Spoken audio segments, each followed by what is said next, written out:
হ্যাঁ শান্তভাবে এমনি টানেন, তাহলে ঠিক আছে।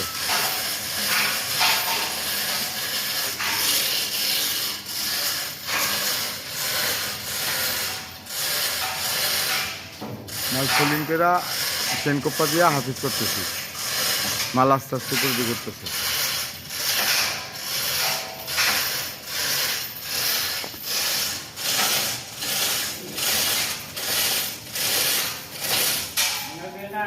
নিচে নামাইলেন আর কি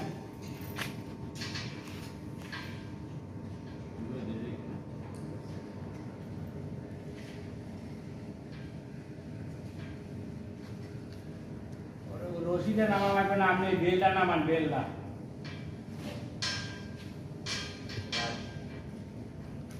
নাহলে বেলটা অটাই উপরে এইটা উপরে উড়াইয়া ওখানে খালাই ধরেন, ওটা খুললেন উপরে ডালান, উপরে ডালান, উপরে মারেন।